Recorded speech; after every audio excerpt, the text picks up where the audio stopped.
Hallo und herzlich willkommen zurück zu einem neuen Flive-Video. Und wir sind heute wieder mal auf der Webseite von Gala und schauen uns an, was es da so Neues gibt. Und es gibt eine sehr interessante neue Info. Und zwar wird es bald schon wieder mal einen neuen Flive-Server geben. Allerdings nicht Flive Universe, sondern Flive PC. Und jetzt kommt der absolute Schlag in die Magengrube wahrscheinlich für einige Leute aus der Region. Für die meisten, die jetzt dieses Video sehen, wahrscheinlich nicht so relevant, aber es ist ja so, dass erst vor wenigen Monaten ein Flive-Server offline gegangen ist. Darüber habe ich auch erst vor wenigen Wochen berichtet, weil ich es erst recht spät mitbekommen habe.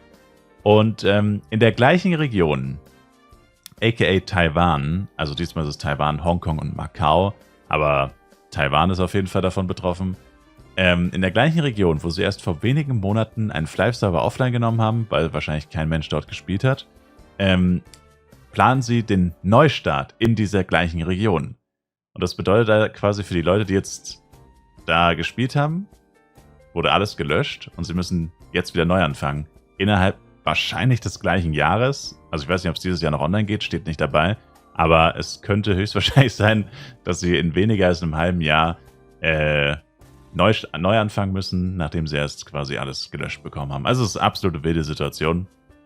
Und hier nochmal diese Info quasi.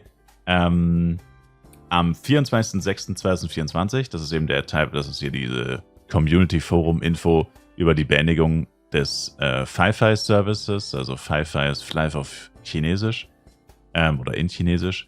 Und wurde eben am 24.06. die Spielserver beendet und schon am 15.05. konnte man quasi keine Cash-Up-Sachen mehr kaufen. Also schon am 15.05. wurde im Endeffekt alles runtergefahren und man konnte halt dann noch einen Monat spielen.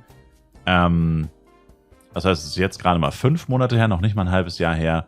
Und naja, ich gehe davon aus, dass es jetzt auch nicht so ultra lange dauern wird, bis die neuen Server online sind. Also ich schätze mal jetzt noch ein paar Monate. Also wahrscheinlich wirklich innerhalb von einem halben Jahr offline und dann bei einem anderen Publisher einfach wieder online.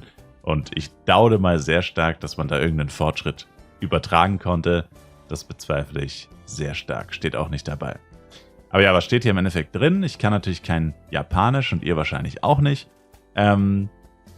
Unsere Tochtergesellschaft Gala Lab Corp, also Gala Korea quasi, die Spiele entwickeln, entwickelt das PC-MMORPG Flive Online.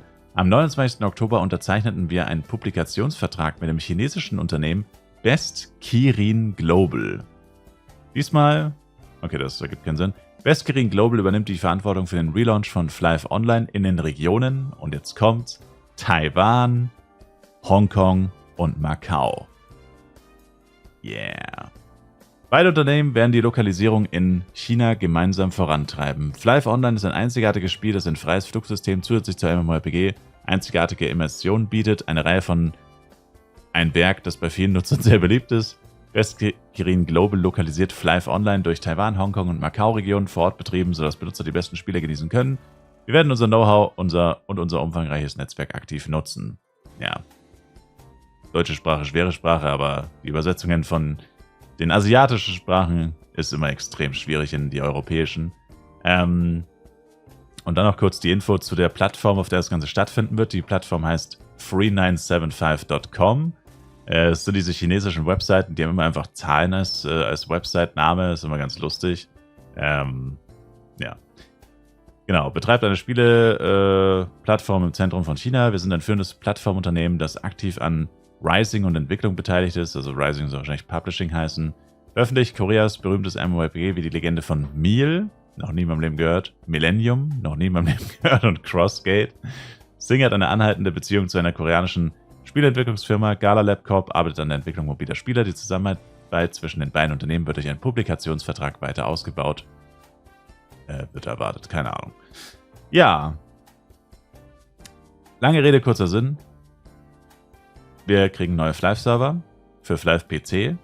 Und die werden halt, wie gesagt, Hongkong, Macau und Taiwan. Das sind ja quasi diese Extragebiete. Also es ist technisch gesehen nicht China. Aber naja, für die meisten Leute ist es das Gleiche. Effektiv ist es nicht so. Aber alle dort sprechen auf jeden Fall Chinesisch. Das haben sie auf jeden Fall gemeinsam. Und der interessante Aspekt hier ist immer, warum ist nie China selbst dabei? Warum sind es immer nur diese Sonderregionen, die zwar chinesischsprachig sind, aber eben nicht wirklich zu China gehören. Je nachdem, wie man fragt. Und das liegt einfach daran, dass China selbst ein Monopol auf Flive hat, auf ihre eigene Flive-Version. Gibt ja Chinese Flive, habe ich auch schon mal ein Video drüber gemacht, wo ich mir so ein bisschen Gameplay und so angeguckt habe, wie das Ganze so aussieht. Das ist ein komplett anderes Spiel im Endeffekt. Aber wird wohl der Grund sein dafür, dass die niemals einen chinesischen Server von Flive PC machen, weil die ihr eigenes Flive PC haben und das sich quasi gegenseitig aussticht. Also die können nicht zweimal Flive PC haben und deswegen haben sie halt ihr eigenes Flive PC und unser Flive PC, wie wir es kennen, quasi existiert in China selbst tatsächlich nicht, sondern eben nur in den Sonderregionen. Und ja, das war es eigentlich auch schon dazu. Und dann noch die Webseite. Gibt mir so ein bisschen Flashbacks, weil es sieht so aus wie so eine klassische... By the way, keine Ahnung, warum die Leute in China immer ihre also weil bei Daijin war das auch so, die posten immer ihre Selfies auf der Spiele-Website. Wer zum Teufel will sein eigenes Selfie auf der Website von einem Videogame haben? I don't know about that.